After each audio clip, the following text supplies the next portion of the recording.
Oh, you was out there? I did a review of the Blue Flame Cigar Lounge. Ooh, okay. Okay. It's over on what is it? Old Town Torrance, I guess they call it, the downtown or whatever. That was pretty dope. Oh, that's Dropping dope, that man. episode on Monday. That's dope, man. I feel like a lot of people get into you. I know you were mentioning before we started the countdown. You were mentioning that like getting into cigars like through a cigar lounge. I feel like a lot of people that's what their start is a cigar lounge. Yes, and actually, as Raider fans, there was a big push year before last with AP and Crosby. With our 4-win celebrations, they would bring in the cigars into the locker room, and they would all smoke up. Yeah. So that kind of I guess helped us push the content a little more. Yeah. I even got my, I wish AP had a little bit more success. I had my cigar and everything. I was like, all right, after Raiders win, I'm about to pull out my cigar. Man. And we had a tough, ugly season. I was like, I'm not pulling this out. Even if we do win this point, we were 4-13. I'm like, man, this is ugly. And it's funny too, because the team actually didn't even, I think they had a talk with them or something, because they didn't, even after they won like a game at some point in the season last season, they didn't pull out the cigar celebration. They were doing it the year prior, the second half of the season, but they weren't, the following year they didn't do it. So it wasn't the same. But hey, man, don't forget to clock in, hit that like button, hit that subscribe button, hit that notification bell. Here we go. Great Pharaoh. The gift of Troy is a fabulous fabric from the land of the 5 rivers.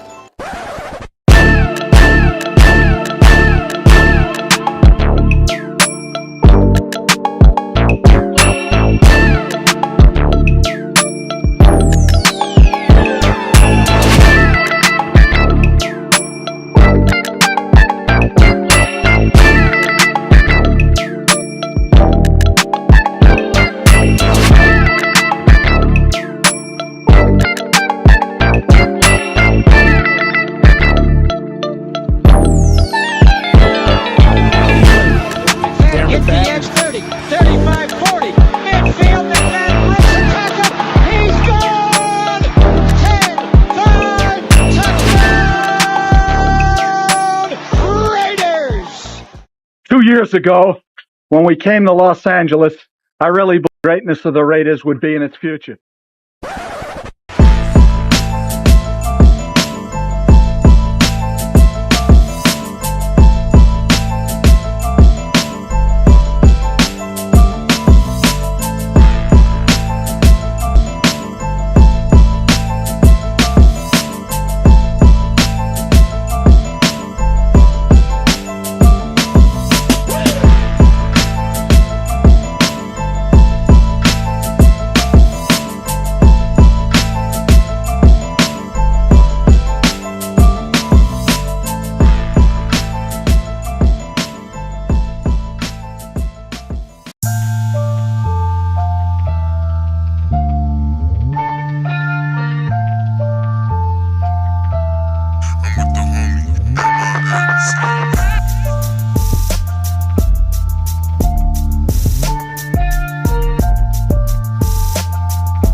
We are back for another edition of Around the Shield, man, and we got a special guest, man, none other than Dub Raider, man. Appreciate you coming through.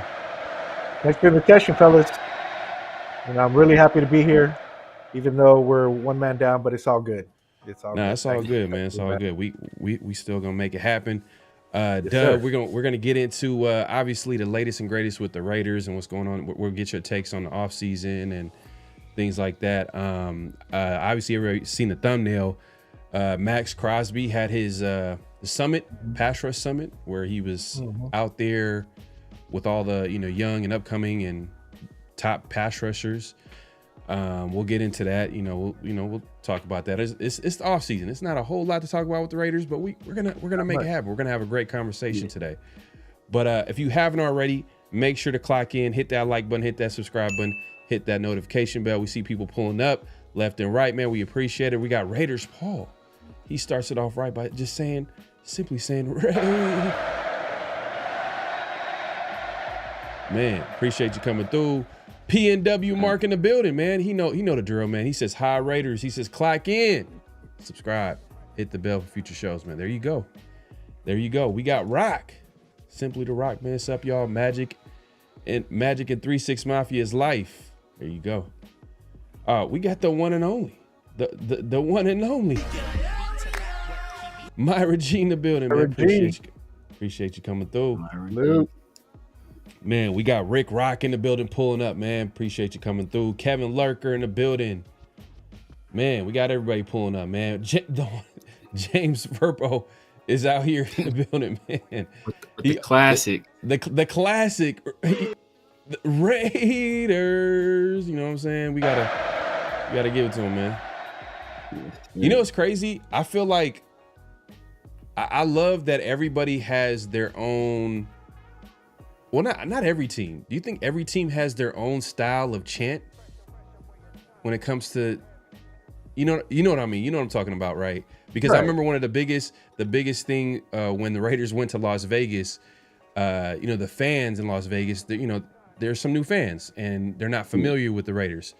So you had people going 1, 2, 3, go Raiders. You know what I mean? Like they weren't familiar with the Raider chant.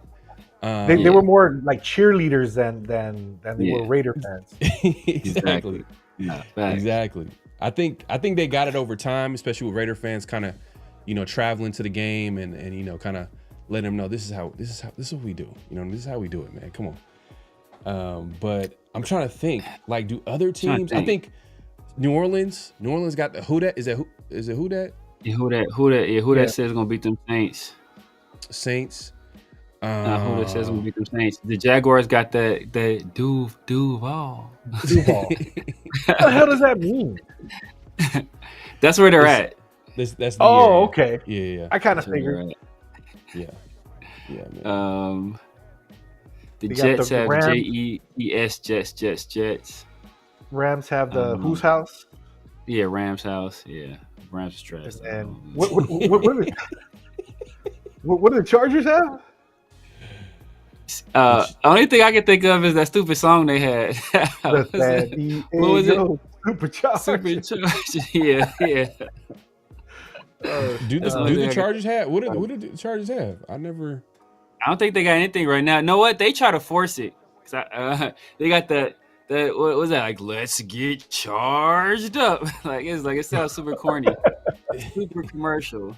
Like this is the most fabricated thing I've ever heard in my life. So it is. Right. It's not genuine. Yeah, I don't remember either. Yeah. How about the Broncos? Do they have anything? No, I don't think. Yeah, I don't. It's nothing memorable. Let's ride. Let's ride. Let's ride. Russell Wilson. Let's ride.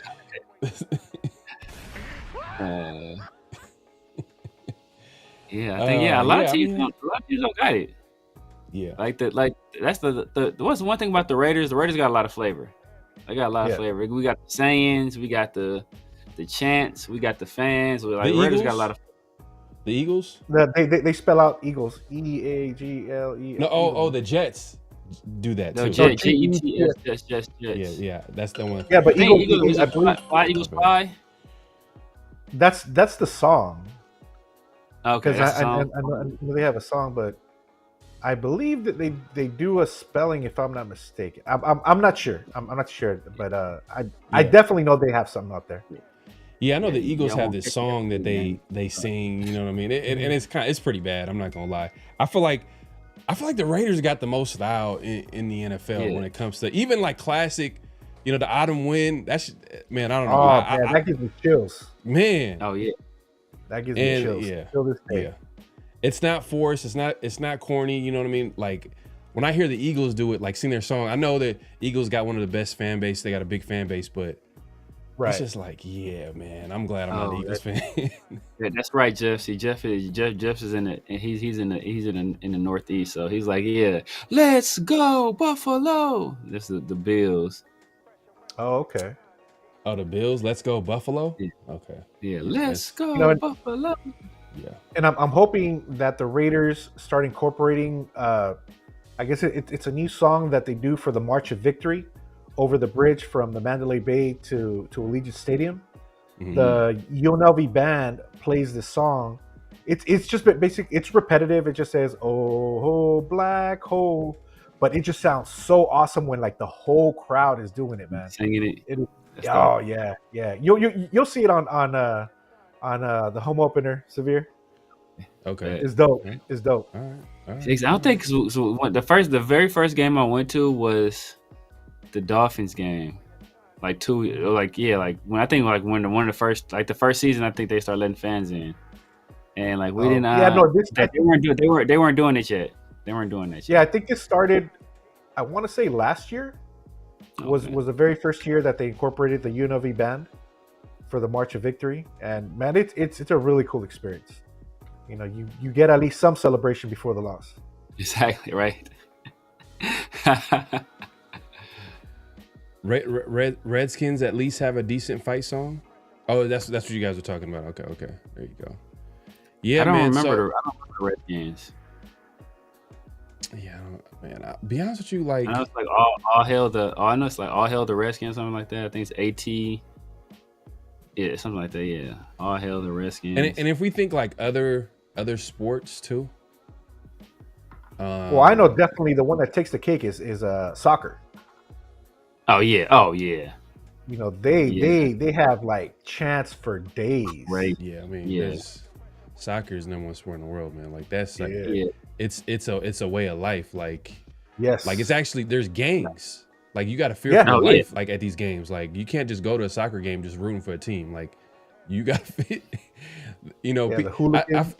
yeah, exactly. I feel like the Raiders had like, especially like earlier, they always had that bad boy mentality, that tough. Like you just can't go to the any Raider game. I feel like we lost that going to Vegas, but soccer, man, they got documentaries about like how crazy soccer games can get, man. Yeah, you have to watch what colors you literally wear at a soccer game, because if you're wearing the opposing team, even if you're supporting the home team, they're gonna get you. They're gonna get you. Yes. Yeah. But you know what? I remember in the 80s when the Raiders were here in LA, it was definitely pretty violent in at least the games that I attended. Mhm. There was a lot of action on the stands, you know, because of the individuals there. They were drunk, and there was a lot of fights. So I'm pretty sure that stigma, you know, kind of stayed with the team, unfortunately. But now it's basically gone. Yeah. Rick Rock says, "Man, that's something my pops and his biker friends say. Let's ride." Broncos, let's ride. That was hilarious. But yeah, man, we appreciate everybody coming through. Don't forget to clock in, hit that like button, hit that subscribe button, hit that notification bell. Man, Dub, have you been paying attention to what's going on this offseason with the Raiders? Some of the moves, some of the guys that they picked up, the draft. They got that running back out of Boise State. Are you excited to see him play? What are some of the things that you caught your attention during the Raiders offseason? Well, obviously, I'm excited, that we got Genty. Did I want him for our first pick? No, I didn't. I honestly was hoping to trade back because we have more deficiencies than we have picks. So I was in hopes that they'd get more players, and just fill in those gaps, because one player isn't our end all be all for our team. It's not gonna make us a Super Bowl contender, Right. because of all those gaps. So I was hopeful. I knew it wasn't gonna happen. I just didn't want what's his name, Sanders. I did not want them to pick him up with the first pick. Well, you got your wish, man. You got your wish. Yeah. So in that sense, I'm okay with it. But after looking more into Ashton Genty, he seems like he's going to be good. But again, he was a star in college. Like I always tell everybody, college, it's filled with mediocre and elite players.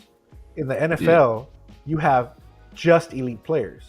Yeah. So I'm a pessimist at heart. So I always look at the negatives before I look at the positives. Because I drank the Kool-Aid for one too many years already. So I'm more like, what? Show me. Me. Don't show me your highlights from college.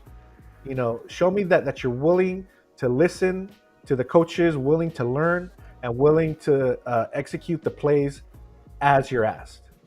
Yeah. And then we'll see. Yeah. It's always going to be wait and see, especially with young players, draft picks, things like that.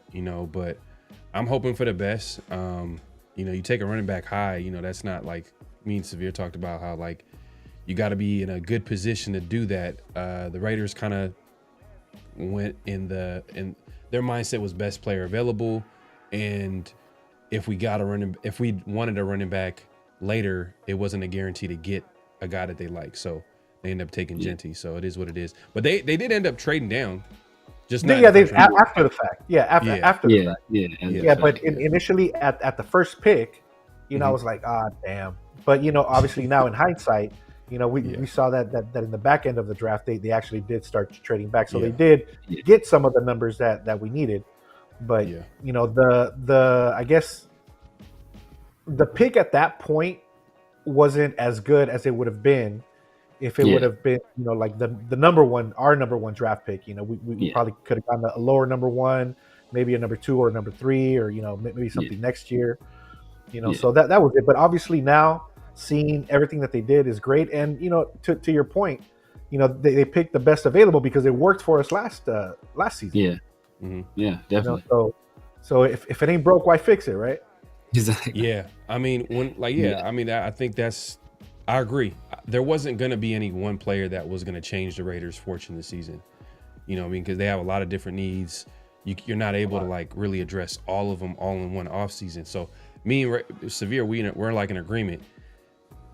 I know a lot of fans don't want to hear this. A lot of people don't want to hear this, but you watch the Raiders long enough. Like you said, you were a pessimist. I understand why you're a pessimist. You know what I mean? Yeah, like, exactly. And there's a reason why Severe Raiders call it Severe Raider, because he'll tell the truth no matter what, and sometimes it's not good. But we've said 2026.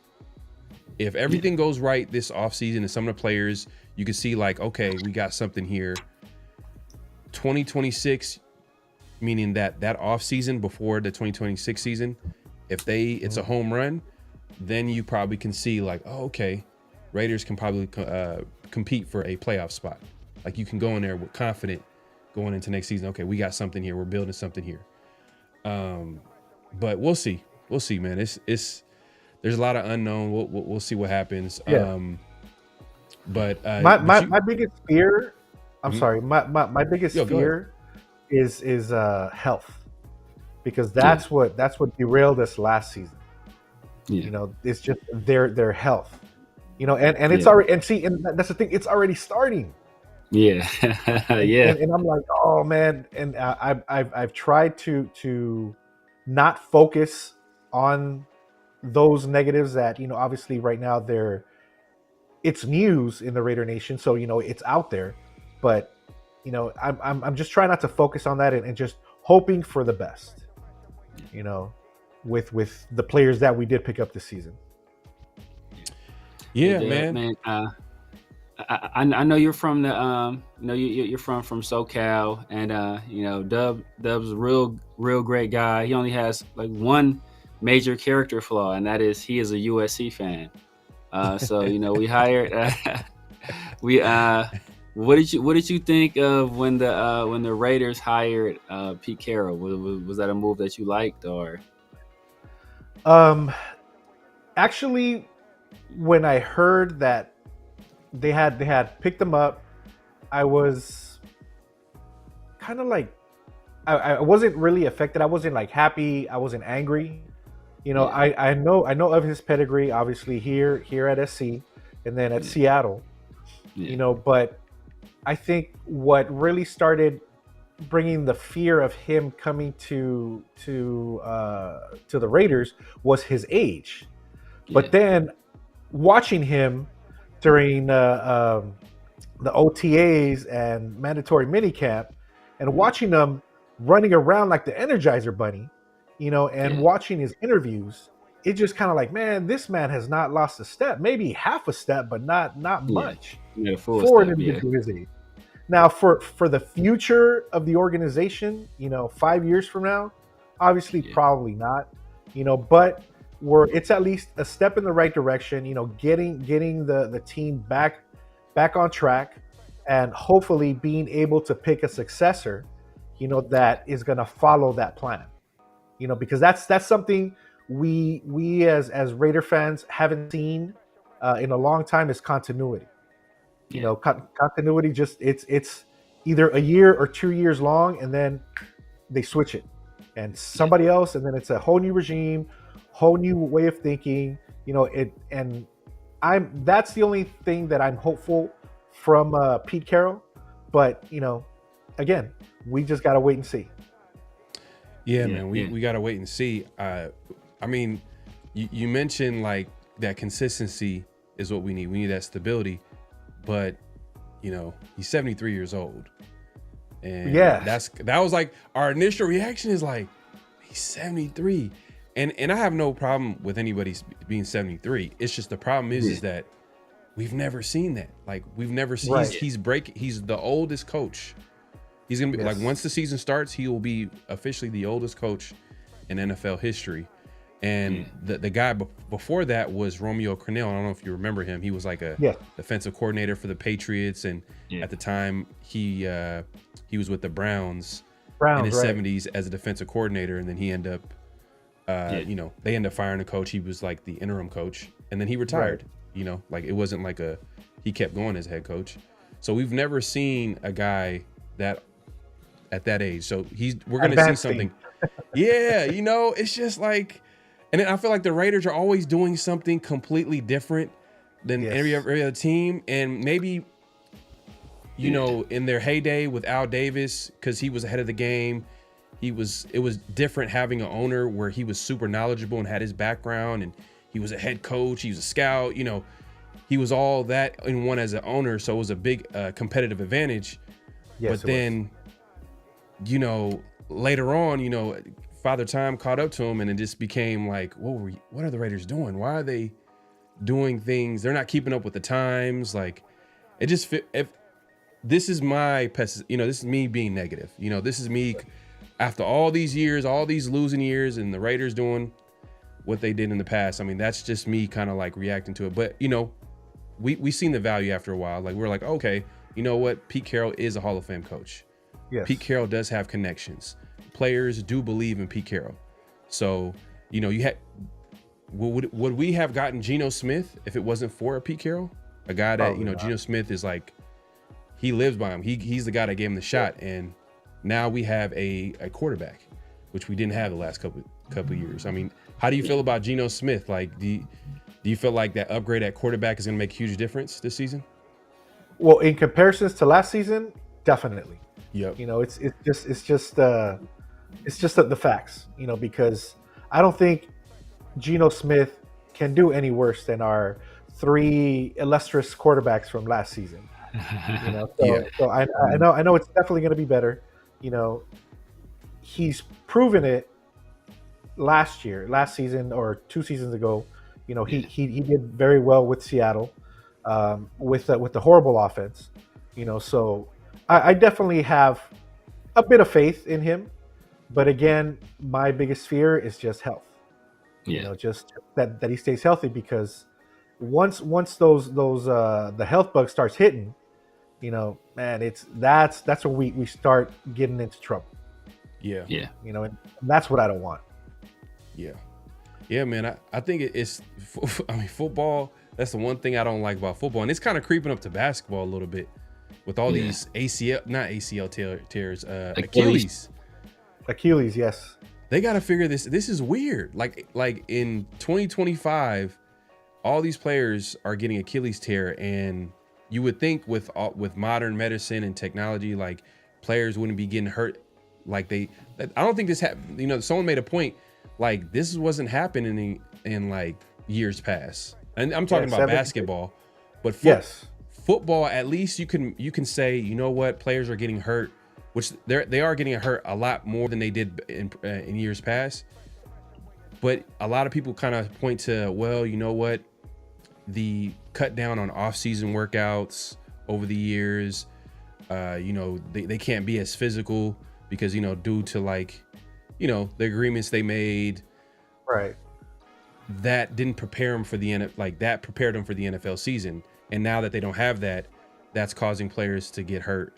That's what people are saying. I mean, I don't know if that's 100% true, but I just think that, with the way everything is set up, man, I don't know if that's going to be solved in the near future. I think it's going to, years later, they're going to have a study like, oh, we have a 20-year study.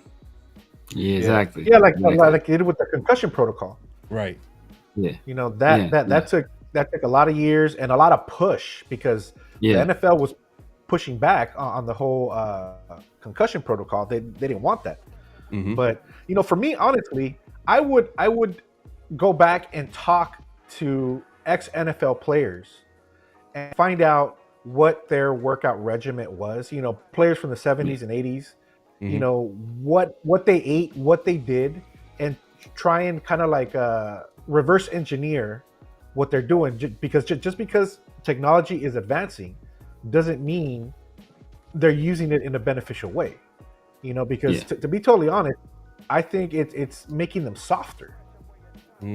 Because they believe that, oh, well, if something happens to me, I have my trainer or my dietitian or my this or my that, they're going to help me out. And before, they didn't have none of that. They just had like a trainer. They had the team's doctor, or whoever, and that was it. That was it. Yeah. If they did take care of themselves, it was on their own. And now, it's just, there's just so many people in the mix that I think that could probably be the issue. I'm not saying that that's a fact, but how come in the past, players were able to withstand a lot more punishment, than they do now, having all these advancements like you were mentioning. Yeah. I mean, I think part of the thing, I think it goes for basketball as well, is that these athletes are bigger, stronger, faster. And, like it comes to a certain point in time where the science has done so much to advance athleticism, and training has become so good that the human body is only capable of withstanding so much of this kind of strenuous activity over a prolonged period of time. Like, even us as, just as species, like we would go out, gather, and, and then we would, that would be our harvest or our feast. And, we would take some time off and then go out and do it again. And that's like, that was over millennia. But now it's gotten to a point where, like, we're doing this hard activity, over and over. People are bigger and stronger and faster than they've ever been. And then they're having these collisions, and it's like the human body just it's not made to deal with all of that. And like, one of the things, I was talking to somebody that played basketball, and they said one of the reasons they think athletes are getting injured a lot more now was that, like, kids are like starting to play a lot younger, they're like playing hoops like Mhm. 7 days a week. These AAU tournaments, and there's traveling teams, and you're playing. Sometimes you're playing like 5-6 games a day. You're logging So they're asking more of them. Yeah. So it's like you're logging all that punishment and all that, all that physicality on like younger and younger athletes, and all that stuff is going to take a toll over time. Right. Yeah. Right. And the thing is too, like on one end, like you're saying that players are getting hurt because they're starting at a young age, which means they're playing more, a lot of more punishment. Like examples, Kobe, right? Kobe, no one questioned his work ethic. Yeah. The guy, like, he committed to basketball. That's what he did. And sometimes people, we get hurt, people get hurt because they're not in shape. So a lot of people kind of sometimes they point like, oh, he's not in shape, and that's why he's getting hurt. That's why you pull the hamstring. That's why you tear that ACL, because you ain't stretching. You're not preparing yourself for a physical activity. But the case now is like a guy like Kobe who tore his Achilles. That was like literally his whole career, playing well deep into the playoffs. And what you're saying is more about players are starting young and they're playing. And that's an interesting. It's how can they prove that though? How can study? That's the scientist problem right there. how can they prove? Like, how do they? That's the one thing. Like I agree. Like that makes a lot of sense. But how can they prove? Because they were playing. I mean, they were playing like football when they were kids back then too. Yeah. I mean, maybe not as maybe not as young. Maybe it wasn't to this level. Like because it's like now think about it. Like now you're playing your football, and then you got 7-on-7 passing leagues, and that's not contact, but still that's still like additional training, additional stress you're putting on your body. You're still going through practices, like doing all this same physical activity. It's virtually like almost no break. So, like I think that would be an interesting case study to kind of see. Yeah. And like I said, like just the athletes are a different size. For my money, the greatest defensive player of all time is Lawrence Taylor. Lawrence Taylor was 6'3", 240 pounds. Like that's like Jeremy's chin size. You feel me? Like he was that as an edge, or outside linebacker. Like. He could barely play safety in today's league. So the athletes are just built differently. And then you think about just a number of people, like people weren't running 4.2s on a regular back then. Like now, if you're running a 4.5, you're like, he's an average athlete. Back then, it's like, man, this dude, he ran a 4.5. Like now it's like, all right, it's 4.5, it's whatever. He's a solid athlete. Like it's the athleticism is off the charts now, so it's just totally different. And then they also had a lot of help from steroids back in the day. They did that, yeah. Yeah. There was that, Romanowski, Yeah. Yeah. Lyle Alzado, freaking yeah. It shortened their lives too, man. Yep. Well, let me ask you this too, because I know you mentioned players should go and talk to from players back in the day and what they did in order to play longer. Do you think it's a toughness thing too? Do you think mentally, of course? Do you think people were a lot tougher back then? Because there's this saying. You think a generation was tougher? Do you understand what I'm saying? Like, you think? No. I definitely do. I believe that, there's a saying that says tough times create great men. Great men create easy times. Easy times create weak men. And then weak men, so it's just that vicious circle. Yeah, and I think and I think that's I don't want to say it encompasses all of sports, but it definitely has something to do with it, because obviously now everything's easier to attain than it was before. May it be training, may it be coaching, may it be anything that'll make you a better player to where before you just have to tough it out and figure it out on your own, and take the licks as they came. So that could be also maybe a factor. Yeah, that's a good point. Yeah. I mean, I don't want to say that because like football is a very physical sport, and there's definitely tough players nowadays. I mean, look, Jacorian Bennett, the cornerback for the Raiders, he talked about playing on was it a dislocated shoulder, a severe? I think it was something separated shoulder. Yeah. The entire season until the doctors told him like, nah, you need to stop what you're doing because you're gonna make it worse.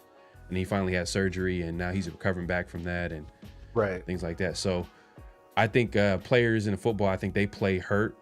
But I don't know, man. I agree with that statement though. That was a great quote. And I do agree with that. But I also do think that like with technology and the way everything is advancing, and when like think about it, like people don't ask for directions anymore. No. Like no one stops and says, hey, I'm trying to get to this place. Do you know where it is? Oh, you make a left here. No one does that. If someone actually does that, they're going to be looking at you like, I'm about to call the police. Stop talking to me. Like I was telling my daughter, like y'all don't know what MapQuest is. Y'all don't know like having to go on MapQuest and print out some directions to make sure you make it to a location, to a job interview, or to something in time, right? So you make sure like they're okay. And you actually got to look at the map. It's not guiding you each step of the way. You got to make sure, okay, then I'm exit 20. Okay, I got to make sure I'm off this exit at this. Like, it's different. It's different. Y'all will never know those struggles. Y'all will never know the struggle of missing your favorite show and not knowing if you'll ever see that episode again. Ever. Take it even further back, Severe. Trying to get somewhere with the Thomas guide. Oh, yeah. Oh, man. Yeah, they don't even know how to read maps. You have to get that big-ass book.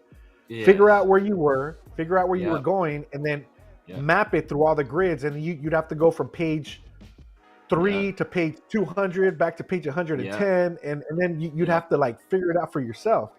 That took a lot, man. People can't read maps no more, man. Nah. I remember back in the day, like my uncle pulling out a map, and we're like on a road trip, and I'm like that's gone. Like there's never gonna like people have phones now. They have GPS. People are gonna use a GPS. It doesn't even matter if like there's no signal. They could just download the maps into their the phone, and it's just gonna work the same way. But my point is that with technology making things easier, I think overall as a society, I think that I just feel like people naturally were a lot tougher because they had to deal with things a lot more directly. They had to figure it out. Like you had to go outside. You had to go and do certain things. You had to play hurt. You had to like nowadays it's just a lot more like, are you okay? And it's just it is what it is. It comes with the times of society. You know what I mean? Like you said, great men create easy times, but I just think that's part of it too a little bit. There's always exceptions to every rule, of course, because not all ball players are like that. Yes, we do have our occasional, tough players that will do it all, no matter what. They dedicate their heart and soul to the craft. But all in all, it's not like that anymore. Sadly, hopefully in the near future we get more players like that. Definitely, man. Hey, make sure to clock in, hit that like button, hit that subscribe button, hit that notification bell. Let's get into some Raider stuff, man. Like today, Max Crosby was at the Pass Rush Summit. He was hosting it with, I believe, Cam Jordan and Von Miller. Von Miller. Von Miller. So that's a yearly thing they do, and all the top pass rushers or young pass rushers, anybody who's a pass rusher would come there, and they just would talk football, talk the art of pass rushing, so to speak. I did see something, and I was wondering it, and someone actually asked the question, and they asked if were there some other Raider players there, like Tyree and Malcolm Kuntz specifically, and they said no. Tyree wasn't there. Malcolm Kuntz. Now, Is that a severe? I mean, Dub, like, is that a good thing or a bad thing? Do you feel like players should show up to these types of events led by Max Crosby, or do you think like, they could do their own thing, and still get the job done? Well, I personally think just the fact that a teammate is organizing something for their position, even if they don't want to be there, they should be there to support. Yeah. Simple fact. And who knows, you might learn something. That's honestly what I think, because if like you guys were doing something as content creators, I'm going to support. I'll try and be there. I'll try and do something, because who knows, I might learn something new. Maybe a particular software that we can use, or a particular equipment or whatever, that I might not have thought of. So yeah, definitely any opportunity to learn, even if you don't want to be there, you should at least try. Yeah. I think Tyree should be there though. Tyree should be up there up front with a pen and paper, or pen and pencil, or whatever you got. Like, he got to be there, because I think, like, I don't know. I'm not saying he has to be there, but I am kind of concerned a little bit. And this goes back to the negativity that's built up over the years being a Raider fan. It's like, man, like, we picked you number 7. You haven't lived up to the hype. And, Max Crosby is doing this pass rush summit thing where you can learn a whole lot, and you're not there. I mean, Severe, do you feel like, are you in agreement? Do you think Tyree should be there? I mean, we've seen what Kuntz can do, but do you think Tyree should be there? Yeah, and to piggyback off what Dub was saying, like, Malcolm Kuntz, obviously, he's not even participating. Even though he's been at the mini camps and at the organized team activities, he's been working off to the side, because they're still being very cautious with his return from that ACL. So him not actually participating in the pass rush summit, and going through the workouts and stuff like that, I would understand that. But like, him and Max are tight. I would hope that he would be out there. And just, there was a study one time that was done, and they talked about just like the value of taking mental reps, or going through mental repetitions, and that is almost as valuable as actually doing the reps themselves when you take those mental reps. Right. So just being out there to visualize and project yourself into those positions and say, okay, if I'm in this position, I would do this, or this guy has a similar body type to me, he's going through a drill, or they're teaching him to do this. I think that would still be valuable for Malcolm Kuntz, even though he showed down the stretch of that 2023 season that he can be one of the better pass rushers in the league. Tyree, and he damn well, like you said, he need to be the first person there. He need to be like we all had, like, we all played. Yeah, we all played sports at one point. It's like that one, like, the coach's pet kid. He was out there setting up the cones, and like, hey man, I got helping, like, I'll this ball needs some air, and I got you, coach. Like, Tyree need to be that. He need to be that dude, just because his learning curve is so crazy that he hasn't, like, damn near hasn't developed at all. So every chance he gets to get some extra repetitions, or learn a nugget here, or to improve his technique there, or to learn the pass rush, like, he needs to be taking full advantage of all of that, because, like, the time is ticking.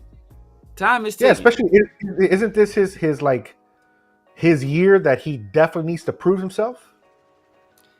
Yeah, because next year, at the end of this year, the Raiders have to decide on his 5th-year option going into next year. So if he doesn't perform well this year, they don't pick up his option, and then his future is in flux. It's not also about his physical attributes, but also his social attributes. He needs to show the team, he needs to show the players that he wants to be there. Yeah, that is a big fact, because even if a player is really good, but if people don't see that, other than on the field, they'll be like, well, this dude's just in it for the money. They need to show that they have the passion for the organization, the passion for their position, the passion for the play. So just in that fact, not even to participate, he should have been there. Yes. No, man, I agree because it just, I mean, you know, it's when you have and you know, me and Pharaoh, we beat this dead horse. This horse is not. It's not even a horse no more. It's just dust and bone and sinew at this point. But when you have a guy like Jalen Carter that's drafted behind you, you know, you gotta prove a point at this point. Like it's damn near, it's downright disrespectful what people think of Tyree as a player. And when you have a guy that was drafted just two spots behind you, becoming one of the best defensive players in the league, helping his team secure a Super Bowl victory, and you're not even really like getting more than 50% of the snaps. We got guys like Charles Snowden and Caleb Von Chasen coming in off the street and taking reps that should be yours. Like, you should feel disrespected as a player. And the fact I'd be embarrassed, man, to be totally honest. He doesn't seem that he feels that way. He seems like he's just like, all right. Like he's just okay. He's like, give me my check. I'm just here for the bag. That's all. Exactly. Man. Now, man, we got Protect the Shield backstage. We're about to bring him on, but yeah, man. The pass rush. Oh, he came just in time. Yeah, Came just in time. Came just in time. But before we get into it, man, we appreciate everybody coming through. Make sure to click in, hit that like button, hit that subscribe button. Let's get him on here, man. Hey, we got Protect the Shield in the building, man. My guy, man, appreciate you coming through. My dog, dude. Mike ain't on, Chris. You sound. Mike ain't on. Yeah. Nope. The audio. I think you. It's always a microphone thing, huh, Chris? Yo. I think it's not connected. You can hear me? We can hear you. We can hear you, but I don't think your mic is connected. We can hear you. I know it's going through the mic. Yeah. You know what I'm saying? It's probably your other mic, Chris. Chris got the $1 million setup. He got that $1 million setup in his basement. So, you know, he got that. Hell yeah, got the equipment from a major studio. You know, this was an impromptu. So, his producer and his sound engineer ain't at the house and at the spot right now. Yo, is that better? Yeah. Is that better? We good? All right. Yes, sir. What up with y'all? What's going on, man? First of all, I gotta say, man, salute to my boy Pharaoh. You made a great point when you were talking about Jacorian Bennett, you know, just playing through an injury with that shoulder, his shoulder just hanging on thread, and he was just toughed it out, man. You know what I'm saying? They don't make folks like that anymore. Ain't that right, Severe? That's right, because leave my boy alone. Why he was able to do that, right? Because he was covered in. I know you want to tell me. Because he was covered in the blood. That's why he was covered in the blood. He was covered in the blood, and that's why. Can the church say amen? Oh, man. Exactly. What's going on, fellas, man? I'm so glad to be here, man, with my brothers, all-star cast in here. My boy Dub in the building. Severe and Pharaoh, man. I'm glad I came, man. Sorry to be a little late. No, it's all good. It's all good, man. We here. Now, we were just talking about the pass rush summit with Max Crosby. Obviously, running things with Cam Jordan and Von Miller. And some notable absences because we didn't really expect, I want to say we didn't really expect. We expected, like, some of the Raiders to be there, and Tyree wasn't there. What was your take on that? Do you think that that's a huge deal that Tyree, a guy like Tyree, especially because there's a lot of pressure for him to succeed and things like that? I'm eager to hear this answer. I mean, honestly, I just don't think about Tyree, to be quite honest. But I am glad that his replacement, Ja Joyner, was there. He was there, front and center. So yeah, I mean, Tyree, to be honest, man, I mean, Max has done everything besides say that Tyree has not been following him. Tyree has not really been under his wing. I mean, Max has been trying his best, man, to kind of protect and shield that guy from scrutiny. But you could tell who Max rocks with. You could tell he likes the Adam Butlers of the world. He likes the Malcolm Kuntzes of the world. Those are the guys that he brings on his podcast. Yep. Tyree ain't nowhere to be found, man. He ain't nowhere to be found. So, I just don't think I don't think Tyree wants it, man. He has the physical gifts, but you know, he should be a shadow to Max Crosby. You know what I'm saying? Like anyone who you know, plays that position in that way, you would want to do everything that dude does, man. So the fact that he's not there is just I'm so over him anyway. You know, I got to watch Jalen Carter dominate every week, and then I got to look at Tyree do what Tyree does. It's just frustrating. Right. I mean, we got AOC was at Andrew Walters' QB camp. Yeah, that's sounds about right. If y'all ain't seen, man, Lunatic had this video he put together. We was talking about, I think the AOC lost his job to a jugs machine. He's like, oh yeah, one of the funniest videos you ever seen. Oh my god, that was one of the funniest videos you've ever seen. Salute the loon, man. Salute the loon. Sure. Yeah, man. But let's actually get into some things I seen online that I thought were interesting in social media. Cam Jordan made a point the other day. He said that they should bring back taunting back. And I got to bring up the quote here. And he just wants to just have that feeling of just sacking a quarterback and just give him 5 seconds, give him the spotlight to celebrate. And for years, you know, like, I think for a long time, they gave penalties to players who actually celebrated. Now they brought it back. You can actually celebrate after you scored a touchdown. But for the longest time, for whatever reason, I just didn't get it. They just didn't allow players to celebrate and do whatever dance routine or do something with their teams. I'm like, why are you taking away the fun out of football when you do that? Like, we want to see players enjoy, like, their team succeeding. And that was for the longest time. They brought that back. Now I think after a play, if you can't really taunt. Like, I remember when I don't know if this is a very specific play, but I remember Gio Moore and Khalil Mack. Not even Gio Moore and Khalil Mack. Darren Waller. It was like a Monday night, Sunday night football game. It was on a sideline. I remember he just he threw the ball and he just celebrated. He got a penalty for that. And I'm like, come on, man. Like, this is the emotion of the game. And this is what what Cam Jordan is trying to say, and I'll pull it up right here. Let me put this up here to make it simple. He says, I just need to, get a sack on the court. Give me 5, 6, put the spotlight on me. Let us celebrate. Is it okay to taunt? It's okay to taunt. Bring back taunting. Let me talk my shit. I mean, Doug, Chris, like, how do y'all feel about this? I mean, do you feel like taunting should be brought back, or do you feel like, there should be like there's a fine line. You don't want to do too much. You want to just focus. One play is not going to really make or break the team. Well, first of all, I think that the powers that be that make these rules probably have never actually even played the game. So they have no understanding of what it is to make a great play, to play against another individual that is equal or greater than yourself, and you getting one up on them.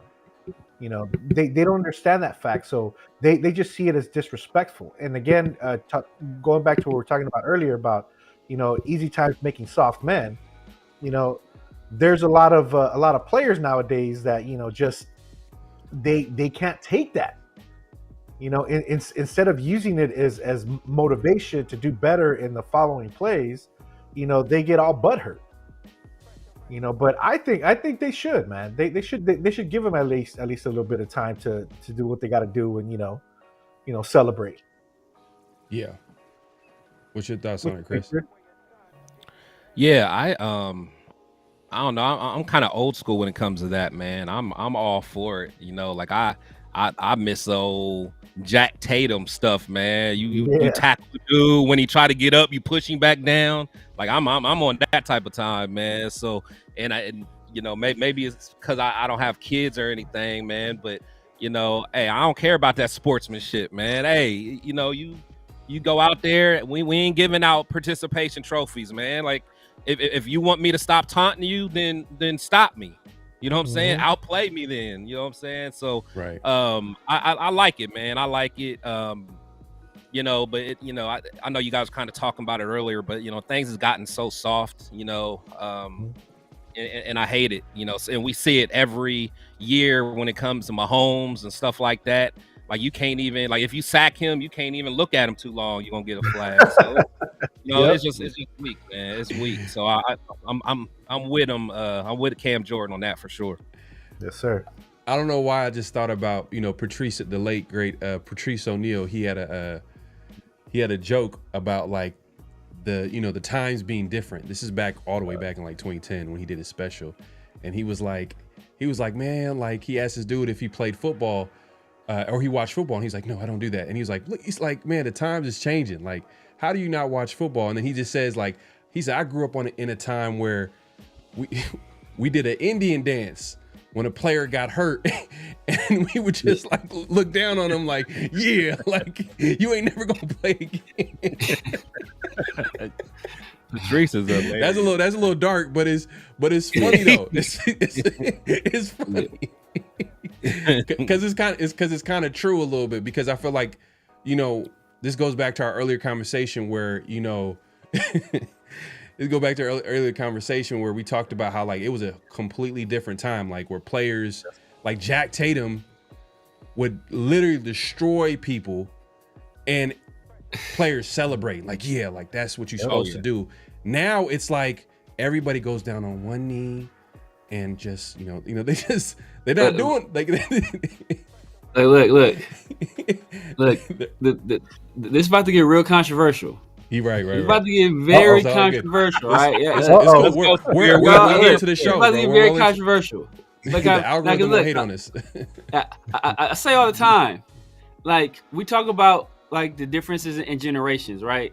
But it's not this generation that implemented these soft rules. Nope. It was a previous generation.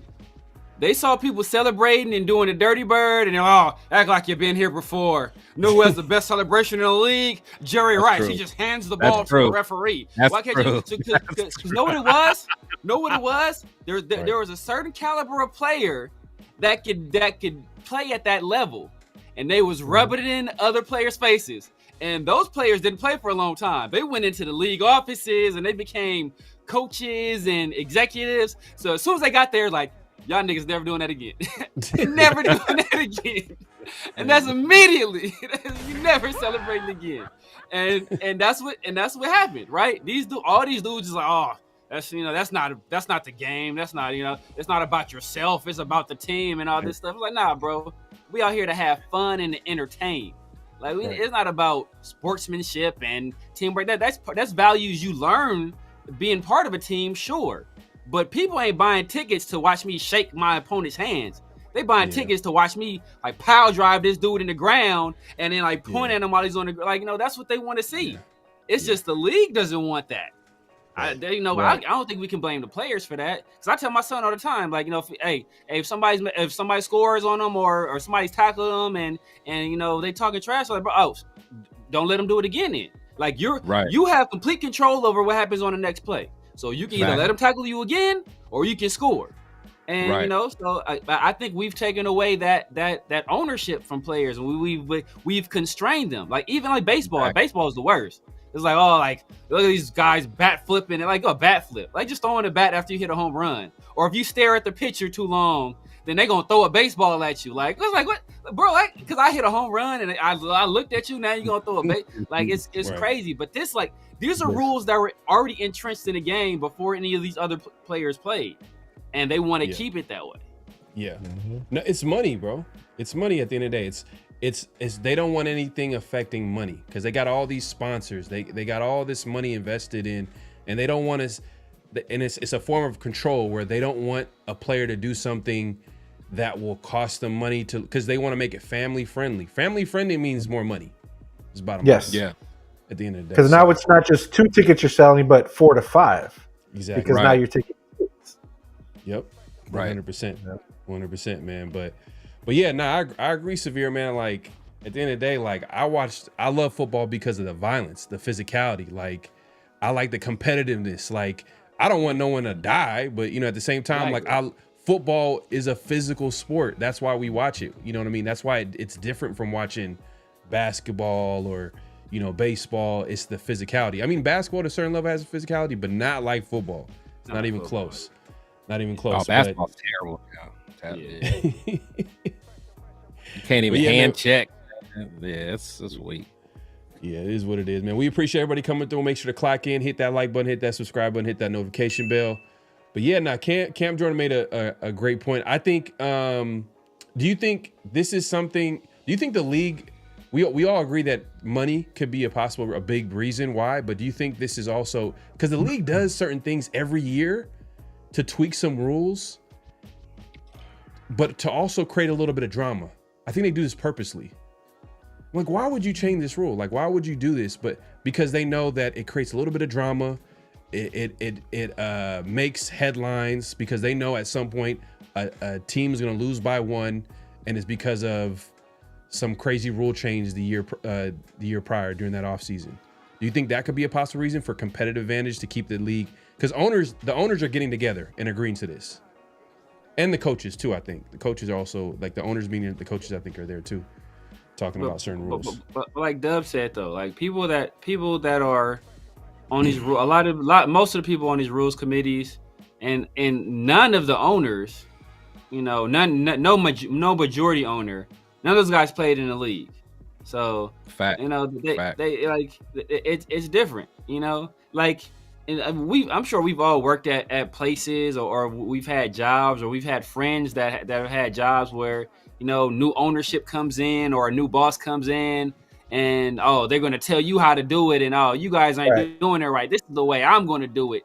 It's like, bro, I've been here for 20 years. Phil's been here 30 years, bro. You think you're going to tell Phil how to do his job better than Phil? Like, Phil know this warehouse top to bottom. He can count. He can tell you how many screws are on these. How many studs are in the damn in the wall. You feel me? So like, you ain't gonna tell him how to do his job better because you got some new innovative way you think it was going to work. Like kind of like we were saying before. Like, there are things that'll work theoretically, and there are things that'll work practically. And a lot of people have a lot of great theoretical ideas. Theoretically, hey, I think this will be a great idea. But when it's actually implemented, and as I say, when I'm training people or when I'm recruiting people, like there's certain things that work on the court. I can have the greatest play drawn up, and it's gonna have 5 laterals, and but actually implemented it in the game, is it actually going to work? And that's what you have to kind of think about. Like, what effect does this have on the product? What effect does this have on the field? What effect does this have on the players? And I don't think as you guys were saying, I don't think they think a lot about that. At the end of the day, their number one concern for most of these guys is their bottom line. And also I think that some of these individuals that make these rules are spiteful. Because like we were talking about how the ownership, they've never played. They don't know what it is to be out there. But when they see something negative going against their team, they don't like it. Case in point, the whole tush push. Who was it that was going against the Eagles about that? Was it Washington? Was it was the Bills? Was the Bills tried to outlaw it? Was the Bills that fought for it to outlaw it? Well, whoever that Green Bay was it Green Bay? Or was it Green Bay? Maybe it was Green Bay. Yeah. They were pushing to get that out. Why? Because it was used against them. Yeah. So that's just being spiteful. That's because if their players were doing it and were successful, they wouldn't have cared. And then here's the other side of the coin.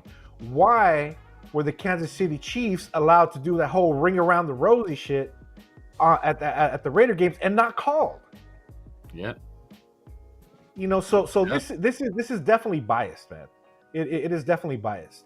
And these individuals up there in their gold castles, they have no clue. They have no freaking clue what's good or bad for the game.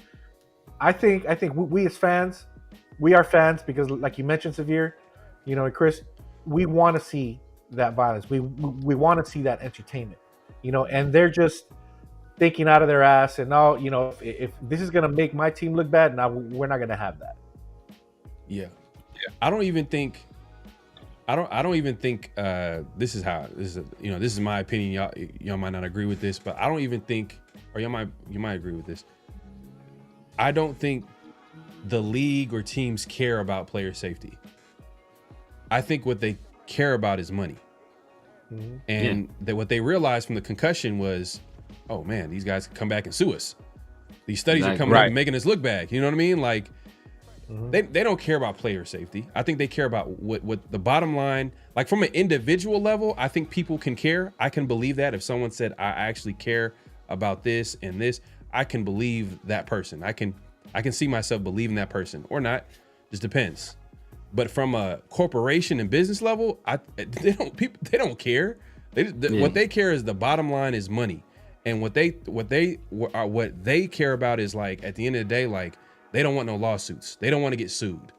They don't want to lose any money. So I know, and they always talk about player safety.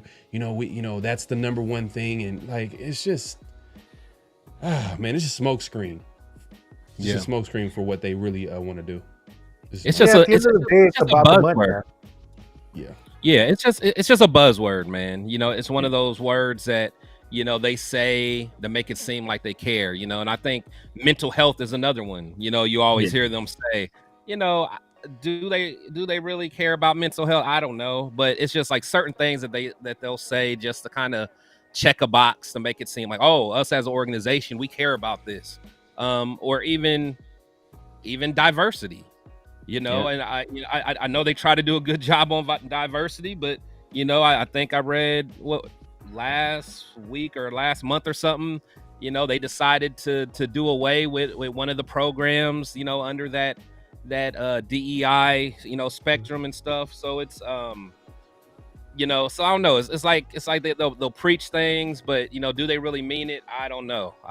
So I feel you there, Pharaoh. I think it's whatever's gonna get them more money, they'll go with that. Right. So if removing, say, like the DEI, if removing that from the game is gonna build their wealth by 3%, let's do it. Yeah. If helping the mental health of the players or the physical health of the players, if it's actually trending to where the fandom wants that, then they'll do it. But if not, they wouldn't care, man, because they're getting paid regardless. Yeah, but the thing is, I agree. But the thing is, it's like, not to put politics in it, but we have a guy that's in charge that feels a certain way about diversity, so he kind of pushed that, and then all of a sudden, once he was pushing that narrative, then all of a sudden, not just the NFL, but a lot of companies, a lot of universities, now all of a sudden they want to take these programs away, right? Because it's this rhetoric and narrative that's being pushed. Now, if he wasn't at the top, then those things wouldn't have went away. So it's like it's just a trend thing, more than anything. And that's why it's hard to take a lot of it seriously, because it's just a trend. Because nobody knew about it. Nobody knew about this program. Like nobody, like that program being that wasn't hurting nobody. But the fact that if you get rid of it, that signals to certain people like, oh man, they're with us. Oh, I'm gonna start supporting them because they're with us. Exactly. So and that's the same thing they do. That's the same thing they did on the other side of it with the even probably implementing the diversity thing in the first place is like, okay, now you're singing into these other people. Oh, you with us? So now they riding waves. They just riding waves. That's the whole that's the whole player safety thing. It's not so much of that they care about the player safety overall. Like Pharaoh said, I'm sure individually, like nobody wants to see other people like physically hurt. Watching guys walking around. Like you see how my dog OJ was walking at the end of his life, man. OJ ain't never walked the same, bro. He ain't never walked the same. So like, but you see these guys like they're like or Jim Otto, right? Like we see how Jim Otto, great Raider, a NFL legend. We see how he ended his life because of the damage he took to his body. So it's not necessarily that they care so much about these players, but they don't want to be in the news for a rash of injuries or people getting hurt all the time, because then that's bad publicity. Then people start asking questions. Then there's investigations. Then you got to see, okay, well, who knew what when and what was done to prevent this, and so that's what it's all about. It's at the end of the day, it's all like, and it all comes back to the same thing: money. It's all about the money. Hey, shout out to Coach, man. Appreciate the super chat. It's essentially a league for the owners. It's not really for the fans at the end of the day. If you like it, good. If you don't, who cares? They profit. They profit. That's right. Yeah. Either way, man. It is what it is. But I will say, I mean, I do agree with that comment, but the problem is us fans can never stick together on something. Like if there was something that we really didn't like and really stood for something and wanted to boycott, then them owners will listen. But the fact is, we're too divided. So the owner's like, we gonna do whatever we want. We really don't care about the fans all like that, because you guys aren't all going to stand together and hurt our pockets. So whatever, you know. Look, man. That's how you get stuff changed. It's not even necessarily that. It's that Americans overall, first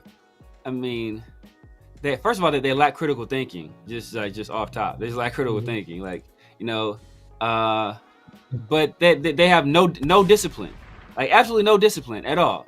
Like we're the fattest country in the world, like by a wide margin, because you know, like we can't stop drinking Coca-Cola. Like, you know, I can't. Or strawberry lemonade. Salute the Wendy. Exactly right. So like we have no impulse control. So like we'll stop watching football for a month. And they're like, man, like the Raiders, man, they 4-0. Like they 4-0. I mean, like, I'm back. You know, like, well, damn, you got you got this. You know, you got this good guy. You got Lamar Jackson versus Joe Burrow. Last season, you saw what happened, and people like, dang, Lamar and Joe, huh? Like, you know what? I'll watch the first quarter, and then I'm gonna leave it alone after that. And you know, and then you right back in the saddle. So, you know, like it's just lack of discipline, but that speaks to what you're talking about. Like they can't stick to anything. There's no unity. There's no, you know, like no self-control, no impulse control. They just, as soon as they get that itch, man, like, well, damn, it's right here. I'm just gonna turn the game on. Yeah, man. I agree, man. I think that it's just. I think at the end of the day, everything just boils down to money. So if you want something to change, like this is a whole different conversation. But if you want something to change, especially from the powers that be, these businesses, the corporations, if you hurt their pockets, they'll be listening for sure, without a doubt. Definitely. But man, we appreciate everybody coming through. Make sure to clock in, hit that like button, hit that subscribe button, hit that notification bell. Man, it's been a dope show so far. I just want to throw in, this is a random thing that I found out, thought was interesting. This is a real good conversation. Khalil Mack and Von Miller, one of the two top pass rushers. We all know Khalil Mack, he played for the Raiders all them years. And then Von Miller, obviously we know him because he played for the Broncos, you know, across the way. So there was a conversation started on social media, and it pretty much compared both players, and who was the better player is the question. Who's the better pass rusher in NFL history? And I'll pull up a graphic, and you guys can like decide looking at the numbers, and then, you know, just watching them over the years, you guys can talk about it right here. Khalil Mack, you see the tackles, the sacks. Obviously, Von got the edge. Forced fumbles, Khalil Mack has the edge there. You know, interceptions. Let me pull this up here. The Pro Bowls, Khalil got a slight edge over there, but yeah, just I want to hear your thoughts on this, because I think it's a good conversation. Do you think Khalil's a better player, or do you think Von Miller's a better player? Let's start with Chris. Von, for sure. Von. He's one of those guys. He was like the guilty pleasure. Like I shouldn't like this guy. I shouldn't. You know what I'm saying? It's like you know, you just watch him, you be like, man, that dude is so cold, man. There's just a few players like that. You be like, man, you just really respect him. And I always thought Von was just so cold, man. And I feel like he always closed games out. Like that was like his specialty, like the strip sacks and all that. He was He was a closer, man. And Khalil was a monster too, but I feel like Khalil would disappear sometimes, but Von was just always he was always such a dog, man. So I know Raider fans ain't gonna want to hear it, but I'm saying Von. Okay. How you feel about it, Dub? You going Khalil Mack or are you going Von on this one? Well, see, I'm biased, Matt, because I'm a Raider through and through. You know, not taking anything away from Von Miller. Hold on. What you trying to say, Dub? Hey, No, I ain't saying nothing. I'm not saying. I'm just saying. Hey, I'm not saying. I'm just saying. Dub with the sniper rifle. Hey, I just be from across the nation. I'm a real Raider. No, man. No. Talk your talk, No, Dub. I have high respect for Von Miller, even though he terrorized us for many years. And got to see him play, and I hated it. I hated watching it because it was always against us. And like you're mentioning, Chris, he always did damage in key moments. But he wasn't a Raider. And to me, because they're pretty evenly matched, as you see by the numbers here. Mm-hmm. But silver and black, baby. That's where I go, Khalil Mack, and that's kind of like the tipping point for me. Okay. Yeah. I mean, we see it all. I ain't mad at that. I mean, Chris earlier said closer. Khalil he was a closer too, especially that 20. He had his moments. He had like what he was basically the Raiders closer, especially that 2015, 2016 season.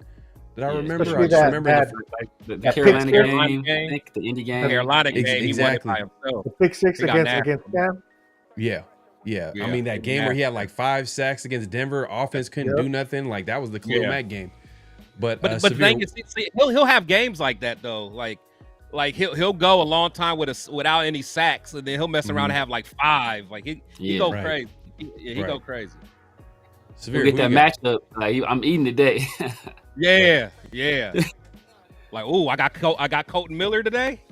Yeah. Just like I think we was watching. Were we watching the highlight? I forgot who we was. Are we watching Kappa?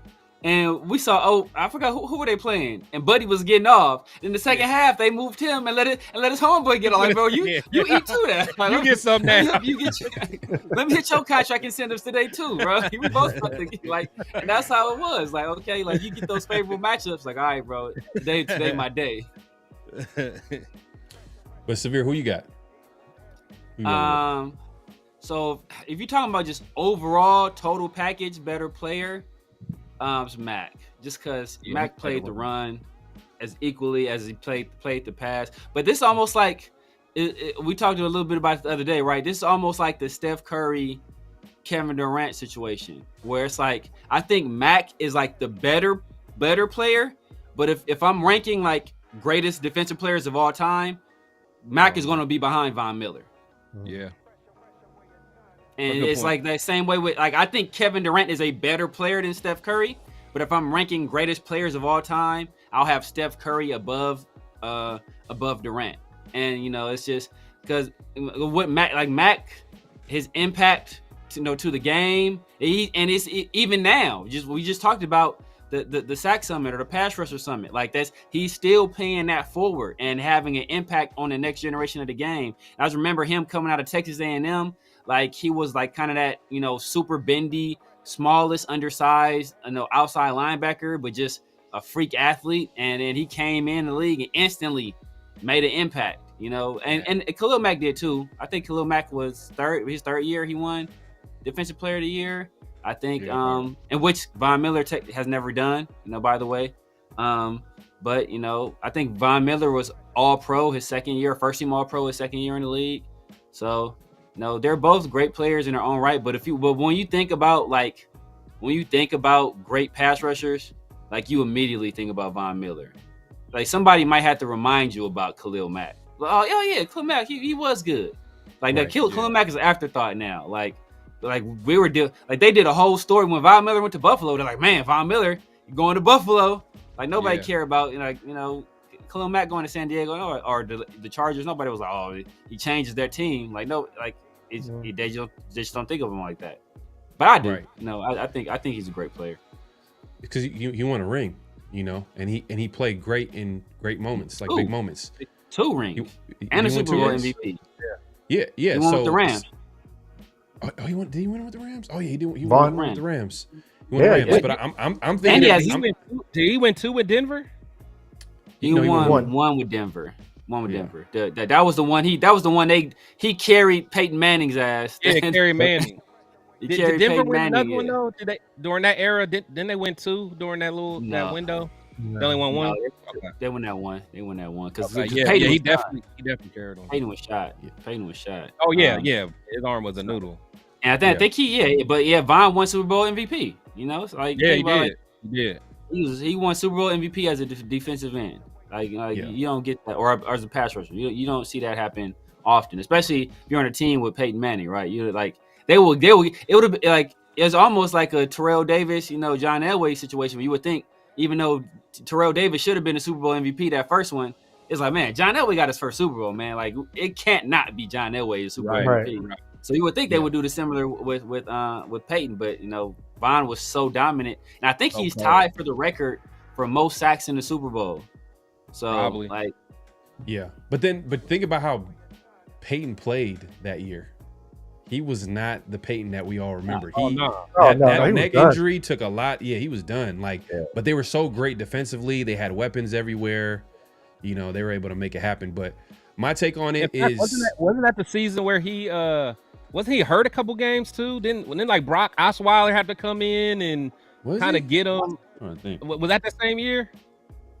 Brock Osweiler, I think, because that's why they felt comfortable with Manning leaving, because they like, hey, we got the next guy up, and Brock was trash. Yeah, that was the they got Zamir Whited. Yeah, they got Zamir Whited. For real, man, I got fooled, man. For me though, when it comes between Khalil Mack, they're like completely different players. You got a power player in Khalil Mack, and Vaughn was just explosives, like his speed around the edge. And I feel like Vaughn was, Severe, you mentioned it, he was a better athlete. He's a little bit more twitchier. Khalil was he had nice bend too, but Vaughn, like, he just had that the way he dipped around that corner. It was nice. That dip was nasty. Man, it's like there's nothing you can do. If it's 3rd and long and Vaughn is coming around the edge, it's like there's nothing you can do. And you can see the sacks over their careers. I think it probably could have been more than that. Vaughn kind of got injured later in his career, especially. But yeah, man, I'm taking Vaughn. I mean, I love Khalil Mack, but I gotta be honest here, man. Like it's I don't even know. Is it close? I don't know if it's close. If you're talking about just pure pass rusher, it's not pass close. rusher. It's not close. Yeah, if it's just pure pass rush, ability, it's not close. It's a total package as a player. It's close. Yeah. I think it's close. I mean, I would think like as a total player, I put Mack, but just because what he did in the run game. Yeah. But just. But I could be biased though. Impact, huh? I could be biased because I like speedier pass rushers, twitchier athletes. When it's 3rd and long, you want them guys that like them tackles can't even touch you. Like, or do you guys like power players? There's some dominant power play, like in the 90s. Old boy that played for he kind of made that move, that swipe, that Reggie White. Reggie White was a straight power player, but he was the hunt move. Because Bruce Smith was like a power player, he was. He was. He still got the record. He still got the record for the for most sacks in a career. So, it depends on what you don't see as many guys like Mack anymore. You see a lot more, not say a lot more of like Von Miller, but I think people like that kind of mode in their pass rusher. That twitchy guy that can, hey, you know what? I'm bendy. I got, I'm going against this big human being. I may not be able to out muscle him, but if he can't touch me, right? He can't touch me. Like, what category do you put Max Crosby in? He's a technician. He's not. He even said this. He's not strong. Yeah, he's not as strong. Like because I remember he was talking about Malcolm Kuntz. He's like, man, Malcolm Kuntz is strong. Like I had to. Yeah. he was talking about how much work he had to put in to gain some strength. Because when he came in the league, he was super scrawny, skinny. Yeah. But what you would say he's more of a technician? He's a technician. Because he has like good bend, but it's not like elite bend. He has a really good pass rush get off. But I don't think that's necessarily athleticism. I just think that's timing and like repetition and actually working at it. He has really good hands. I think he has good instincts. But because he's not like a great athlete, he's a good athlete, but he's not like a great. He's like not like a Von Miller. He's not like a Julius Peppers level athlete where it's like this dude is a different level. But he's a good athlete. Combine that with amazing work ethic, a lot of skills. Developed his mastered certain moves, and I think he turned that into being one of the better defensive players in the league. You know what? Some people. This is actually a good point. People are talking about Mac, and Mac didn't really play with a lot of help compared to like a Von Miller who played. I think someone mentioned it. Tyler, he says Von played with DeMarcus Ware when he was with Denver. Yeah. So that's a good point. I mean, compared to like Khalil Mack was like, not a lot of people remember players that he played on defense with the Raiders, and then when he went to Bears teams had a good D. Didn't they have the number one D? Yeah, good D. Over there? They had the defensive tackle that was nice. Pause. Yeah. No, for real though. Like I think. Well, yeah. You know what? Robert Quinn? Did he play for the Bears? Sure did. He was on the other side. With Khalil? Okay. Oh yeah, the Khalil, and then with the Chargers, he had. Yeah. But was it Robert Quinn? He had Roquan too. Hold up, he had Roquan. He had Roquan. He had Tremaine. I don't think was Tremaine Edmonds there? No, Tremaine Edmonds wasn't there yet. I don't think he played with Roquan. I don't think he played. Did he play for him that long? I don't know if he played like. Probably not long. That was a trade. Roquan got traded like 2 years ago. You said Roquan got traded two years ago? Roquan just left 2 years ago. Roquan got drafted by the Bears, I want to say. Oh, okay. Yeah. So he was. Yeah, he definitely had Roquan. He had that man. The Bears had a good defensive tackle. I can't remember his name. I know who it wasn't. It wasn't that bum that we ended up getting from them. What was his name? No, you talking about that old boy brought over. Yeah, man. Yeah. I forgot his name now. The beginning was that Bilal Nichols? Bilal Nichols, yeah. Bilal Nichols. That was a Champ Kelly special. That's why they got his ass out here. Yeah, facts. Shout out to Chewy's NFL News and Podcast, man. Appreciate you supporting the show, man. Hey, if you haven't already, make sure to support my guy Chewy. He says Mac is a dog. Salute to the panel. Yeah, I no disrespect to Mac. Like Mac's a great player for sure. Yeah, Mac for sure, great player. The best player. But I was gonna say best player in that draft, but nah, I can't even say that. Old boy was the best player in that draft when Khalil got drafted in 2014. Aaron Donald. Yeah, Aaron Donald. Oh yeah. Sure. Aaron Donald, like it's not even close. Donald. Like he's up there like the best player, at least like a top. Yeah. Do y'all think he was the best defensive tackle of all time? Because some people try to say it. No, I mean depending on where you put Reggie White. If you count Reggie White, because I think Reggie White played 3-4 and then he played D tackle. Yeah. Right? How about Sapp? Warren Sapp. Aaron Donald better than Sapp, in my opinion. Sapp was cold. Sapp was cold. But Aaron Donald was better than Sapp. Sapp did with a big ass belly. Like he was beating. He was undersized. And he was. Sapp had hands. Aaron Donald had like a six pack. He had a six pack. Aaron Donald changed how you look at defensive tackles. I think Quentin Williams was talking about that. Like, bro, like they got me out. Like he talking about with the Jets, got me dieting and like doing. I was like, man, that's because Aaron Donald. Like, that's true. It's different. Like I remember like John. Like these dudes like John Randall and like what's old boys. I always get his name. That play for the like Stroud and Chris Jenkins and. They had bellies. Like my defensive tackles had bellies. Man, that's what I'm used to. Yeah. Michael Dean or Refrigerator Perry. Yeah, exactly.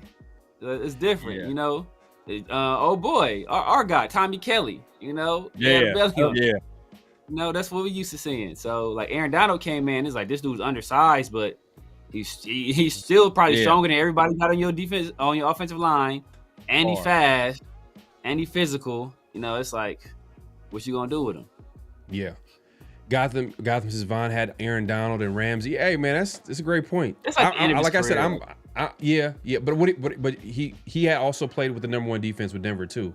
So that was a talented squad. Like I don't think Khalil until the Bears, you know, didn't really play with a really good defense where they were ranked highly, like #1. You said it was #1 with the Bears. I know they were good, but I don't know if they were. I feel like they were a top. They were like a top 3 probably. Okay, if I remember right, they was nice. Yeah. That's a good point. The playing with better talent does kind of like make you even better too, as well, because then you're gonna have more opportunities. I get that 100%. But yes, it's a good conversation. When I seen this, I was like, man, I want to ask some people about this, man. Quick question. Because it's not really fair, just because of who we had in the positions that we had. But who do y'all think won that trade now? The Bears or the Raiders? What did we get? Was that Abram or Jacobs? That was Jacobs. That was Jacobs and somebody else. I want to say we got 2 first. Yeah, it was like Jacobs and I think it's Jacobs and Arnett. Yeah, goddamn. Never mind. Yeah. Never mind. Chicago won that trade. Never mind. Answered it yourself. Yeah. Never mind. I think from a business standpoint, I think the Raiders kind of won the trade because the Bears end up paying him all that money and then end up trading him for like basically pennies for a guy that talented.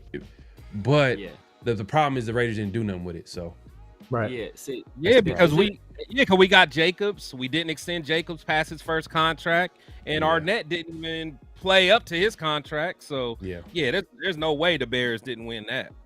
How many first round picks do we get? We get 2 or 3. We got 2. But the Bears, but what did they get out of Mac? Like, what did they get? Because they didn't keep Mac for that long, and then they were in salary cap hell, and they had to let go of him. They probably had him for about 4 years, didn't they? Yeah, I don't remember. Was it that long? I don't even remember. They immediately had contract issues from the deal that he wanted from us. The very deal he signed with them that he wanted from us gave them salary cap issues, and they had to get rid of him because of that deal. I want to say. So I was if we didn't waste those picks, we would have won the trade. We just wasted the picks. But that's the whole thing. We wasted them. That's a whole question. It's like you know what? It's like it's like this. If I'm selling you a car, right? Let's say I'm selling the car, and the car is worth $2,000, and I'm able to sell it to you for $3,500. If I go off and trick off that $3,500 on some nonsense, like I still got the better deal. It's just that I'm an idiot, you know? Yeah, There's no way we got Damon Arnett, who is arguably one of the worst draft picks ever. He is arguably possibly the worst draft pick of all time. Well, it would be Leatherwood. Leatherwood is out the league. Arnett is. Yeah. Oh, but Leatherwood hung on though. Like Arnett was out the league. Like Leatherwood hung around for some years. Well, Arnett was back in the league though. Arnett's currently, you know, he got to make it out of training camp, but for now. Yeah, for now. Oh right now. I was about to say for now. Yeah. Right now. In Houston, he in Houston too. Oh, you already know how that's gonna end up. Yeah. But you never know, man. People mature, man. How you felt like when you were in your 20s is not how you feel in your 30s or 40s. You're going to over time, like especially because but that was the problem with Arnett. Arnett got drafted at 24, bro. Like, which like he was old. He was supposed to be mature coming out of college. Mm-hmm. Arnett was I can't stand him, man. Can't stand that dude. It's tough though, man, because it's like those draft picks, like, is the reason why, you know, the Raiders are probably not as don't have that depth that you would want in a team that you want, like, because usually the good teams have quality depth. Yeah, that's because they drafted well, but they haven't done that. They missed on like a whole lot of picks. But It is what it is, man. We appreciate everybody coming through. Make sure to click in, hit that like button, hit that subscribe button, hit that notification bell. Before we end the show, man, like let's talk about what we need to look forward to. I mean, what are the things that you're looking forward to heading into training camp? Like, what are things that you want to see and hear from this team? Let's start with Chris. I'm always interested in seeing the year 2 and year 3 players. Just kind of how they're developing, how they're understanding the game, because usually like that year 2, it starts clicking a little bit for some players. So I want to see what DeCamrion's going to do. Yeah, I know. That's see what Brock Bowers. I think he can take it even to another level. See what Glaze is going to do. So just those second and third year guys, and just and see who's been taking it seriously on the offseason. Who's is someone like a Zamir White. Is he going to have a chip on his shoulder where he's been hearing a lot of criticism all off season? Is he going to be able to work his way back up the depth chart? Things like that. So I just want to see how people are taking the criticism, if they're working hard, and just see if they can bounce back. So that's kind of what I'm interested in. Okay. Doug, what are you looking for? For me personally, maintaining our team healthy, maintaining the same mindset that they had during this off-season training, making them come together as a team, start believing in themselves and each other. And obviously, like Chris is mentioning, having the the second year players, start showing us maybe a little bit more, a little bit better show on the field, and other than that, just wins, man. Just getting some wins, clocked on there, because as we know, for many years, we haven't had really good seasons, and we need it, we deserve it as Raider fans. We need to see these players care as much for us as we do for them. And that to me is the most important, because we seem to be supporting a sinking ship every year, and every year we're like, next year, and it gets pretty tiring pretty fast. So I want them to give us some sign that they're hearing us, that hey, we know Raider Nation. We haven't been doing good, but hey, we're on the same boat, and we're gonna knock it out for you. At least getting you to respectable numbers in the win column. Yeah, man, it's gonna be a process. Gotham City says I want to see 8 wins. Yeah, man. We this season is gonna be it's gonna be a few months till the season starts, but. Nah. Like right now, I agree with you guys. I want health. I'm hoping Christian Wilkins can get back. That's a big piece on that defensive line, especially on the inside. Like if we can get him healthy, have Kuntz in there, I'm not going to say his name, starts with a T, you know what I mean? Ends with Reed. Hopefully he takes the next step. It's his 3rd year. But yeah, man, I want to see what this team looks like under Pete Carroll, this defense in their 4th year. Patrick Graham is 4 years with that defense. So hopefully we're going to see some completely different with him and Pete Carroll leading that defense. I can't wait to see Genty. I want to see what Genty looks like in this offense. I want to see what the offense looks like with Chip Kelly. Those are the biggest things that I want to see from this team, at least before the season starts, because there's going to be a little bit of, obviously we're going to hear some stuff from training camp. And then there's going to be preseason. Severe, man, what are you looking forward to? For my guy Gotham. Yeah, I can't wait till that roster trim down to see his name on a waiver list. Now, to my guy Gotham, I think you'll see 8 wins, man, for sure. They're not all going to be by the Raiders, though. You're going to see 8 wins. This ain't going to be us. Yeah, I want to see what I am going to be counting the snaps on some particular players, because there is a friendly wager. This guy coaches. Guy, he got to be an Ohio State fan. He got to be, man. Oh my God. Yeah, there's 2 players I'm counting snaps on because me and my guy Chris, we got a friendly wager on 2 guys, so we're gonna see. But yeah, big thing I'm looking forward to is seeing like Chip Kelly's offense and what Geno Smith does in his offense and how he's able to operate in this offense. You know, like we kind of saw him what he did with Shane Waldron, and they fired Shane Waldron pretty quickly. So I'm interested to see what, you know, Chip Kelly's able to do with him, because Chip Kelly, he's for the most part, he's been able to get a lot of production out of not so great quarterbacks a lot of times. You saw what he's able to do with Nick Foles. I watched what he did at UCLA with, you know, DTR, and with our last quarterback, Ethan Garbers, who's, you know, a bum. So I've seen him like maximize those guys' talents by putting them in positions to succeed. So I'm interested to see that. And like I think Chris said, Zamir White. You know, I don't. Obviously, Zamir White isn't what we saw down the stretch of 2023, those last games where, you know, he performed really well. But I think he's better than what we saw last year. And I think now that he'll be back in the complementary role, obviously with Genty being the lead back, I'm interested to see how he performs, because we're going to need another guy. And with Raheem Mostert's injury history, I'm not sure how long he'll even last throughout the season. So we're going to probably need a tertiary guy to our secondary guy. And, you know, I want to see if Zamir White can be that. Obviously, some of the young guys we have on defense, the draft picks, Thornton, Porter, see how those guys play. And then if we can finally get Trey Tucker off this roster, man, that's another thing. Hey, Rock, I don't know if someone's hacked your account, man. I'm just gonna have to give you one of these, bro. Yeah. Paul. First of all, Yeah, man. pause. Yeah, man. I know you're a big Kuntz fan, but that's a little bit too far, man. A little too far for this show on this channel, man. But we appreciate you coming through.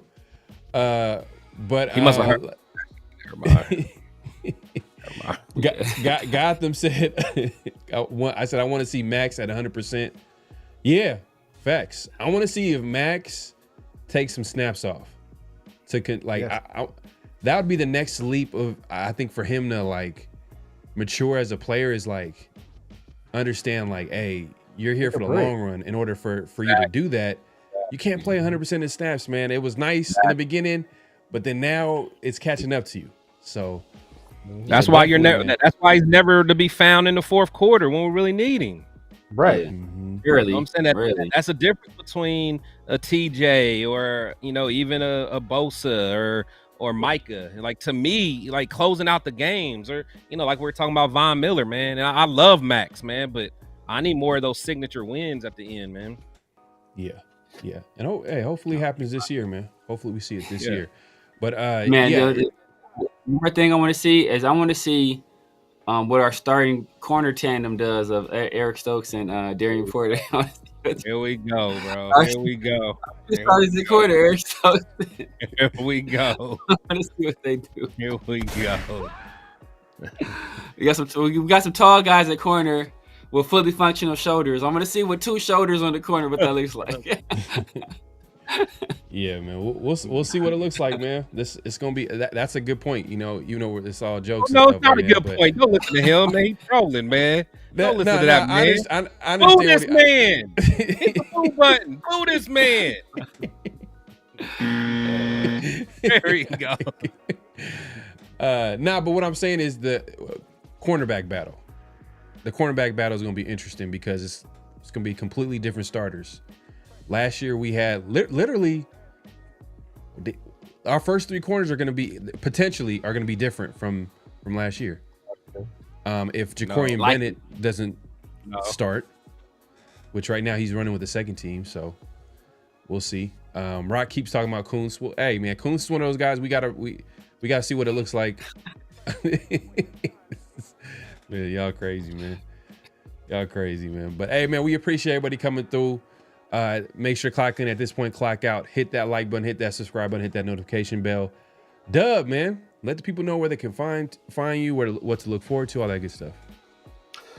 All right. Well, of course, myself and Chris, we do the Raider Nation Weekly Wire.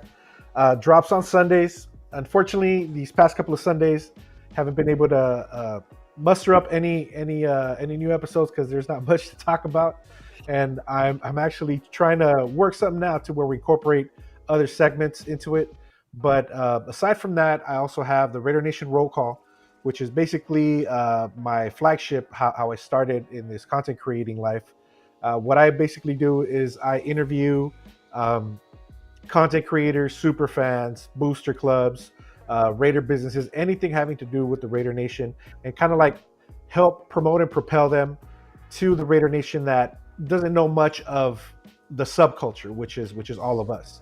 You know, some individuals have some understanding of what it is to be in the Raider Nation, but not the key cogs, which are like all of you guys. So, you know, I do that. I try to do that at least once or twice a month. And then I also just started again the Stogie Nation, and this is for all my cigar aficionados, which are part of the Raider Nation. You know, the year before last was a big year for us when AP and Max Crosby started celebrating with cigars in the locker room. So, you know, we're like, hey, well, let's start putting some content out there, informing the Raider Nation of, you know, the hobby of cigar smoking. You know, that way, if they want to get into it, they know how to do it, what to buy, where to go, you know, and just a little bit of all that. I just actually finished recording an episode on Monday, which is going to drop next Monday, from a local cigar lounge here in Torrance, California. It's called Blue Flame Cigar Lounge. So, you know, it's gonna be fire. You know, it was a great interview, great little spot. If you guys are in the area, go check it out. Other than that, you know, just trying to support our team and support our Raider Nation fam as much as I can. That's dope, man. Yeah, definitely check out Dub Raider. You can find him all over social media, including YouTube Dub Raider. You see it on the screen, DUB_Raider. Oh. There you go. And then we got Chris, man. Let the people know where they can find you, what to look forward to. Man, so, you know, I'm always grinding with my guys. You know, I do my show every Tuesday and Sunday with my boy Severe and 805, the Raider War Room, where we get after it. You know, we've been doing you know, film study of different free agents and stuff like that. Just having, you know, we just got a real fire show, man. So make sure you guys check that out. I'm on Protect the Shield podcast on all social media, so make sure you check me out. And I got a fire, you know, collab that I do with my brother Dub, man. We, like he said, we drop that, you know, once a week. And again, for people who haven't seen it, man, it's just kind of one of those shows that we're you know, kind of going back to the football 101, Raider 101, kind of you know, talking, you know, about the fundamentals of the game, you know, where we, you know, kind of we deep dive, but we don't get too much into the details. But, you know, we also kind of, it's real educational, you know, for people that you know, are still trying to learn the game and understand the game. So we try to keep it so it's digestible. But yeah, I just been grinding, man. You know, so just make sure you guys, you know, follow me and subscribe to my channel, and make sure, you know, I know you guys already subscribed to my brothers, but, you know, make sure you check us out. Definitely, man. Y'all see it on the screen. Protect the Shield podcast all over social media, especially including YouTube. So definitely subscribe if you haven't subscribed. Severe, man. Let the people know where they can find you, what to look forward to. You guys know what it is, man. The Severe Raider here on YouTube, obviously IG, X, TikTok. I do got a Twitch now. I got a Twitch and I got a Kick account. So I'm gonna probably start streaming from there too, man. Yeah, man. Hey, I just opened up. I got TikTok. I don't even be on TikTok at all, man. I gotta start using all these socials, man. I gotta start using all of them. So are you gonna be playing games? You gonna be playing games on Twitch? Nah, I'm just gonna be streaming. I can be streaming from StreamYard. You can stream from StreamYard. So yeah, that's true. Anything that I have, so I can save these shows from YouTube Studios, and I can just stream them over there. So that's what I'm gonna be doing. So, you know, just a little bit of a different audience. I gotta start getting on TikTok, man. I keep saying I'm gonna do that. I gotta start getting on TikTok. A lot of people over on TikTok making a lot of noise. But yeah, man, you know, you guys know where I'm at. Sunday and Tuesdays, I'm talking a lot of trash with Chris and 805 in the Raider War Room. talking a lot of trash with Pharaoh on the 50-50 show and Around the Shield, man. Just talking a lot of trash on 4 days a week. You can find me talking some trash, man. So that's what I do. Like my boy Jacorian Bennett, man, I am bathed in the blood. Here we go, man. Here we go, man. Just Jacorian, if he balls out, it's gonna be a problem. I actually like Jacorian, man. I just like messing with Chris. I know you do. I know you be. Chris know who I don't like though. Chris know who I don't like. Yeah, I know you don't like. Yeah. It's just Berg. It ends with Berg. Yeah. Yeah. And Devin White. And honorable mention, Josh Jacobs. Oh, that's not even honorable mention. That's like, nah. No, I'm just playing, man. But yeah, man, make sure to look for Severe Raider all over social media. Obviously YouTube, and obviously myself, PharoahNFL. You can find me all over social media. We, like Severe said, a couple days out the week, we do the Around the Shield, where we like to bring on guests. But obviously 50-50 show is me and Severe just talking mess every Tuesday. And yeah, man. Also, I got to get back on it. But yeah, Around the Shield, we're all over social media as well. Make sure to give us a follow. Yeah, man, we appreciate everybody coming through. Man, this is kind of the slow time of the off season. So just It's take, tough, man. Anybody that's football, just go take that vacation that you've been putting off. Raiders season's gonna start. Don't worry, it's gonna be there. But we're gonna be here. We're gonna be here next week. Salute to everybody pulling up. Salute to Dub. Appreciate you guys coming through. Chris. Man, hopefully we'll have you guys on here soon. Interview with Doug. Oh yeah, definitely check out that interview, Yeah. man. That was dope, man. Just want to say that was a dope interview. I like the whole setup. Like, I was like, oh, this is smooth. This is different. You don't really see this too often. So I really like the interview style. So I appreciate that, man, and definitely check that out on Dub's channel, Dub Raiders channel. So definitely check that out. Any last thoughts before we head out? Nah, man. Well, first, thanks for the opportunity. It was great chopping it up with you guys. Mm-hmm. It was a lot of fun, and just let's support each other, man, because that we all we got. Yeah, There you go. We all we got. There you go, man. We appreciate everybody coming through, man. We'll see y'all next time. Peace. Darian Porter. Just win, baby. Hello? You play to win the game. You don't play to just play it.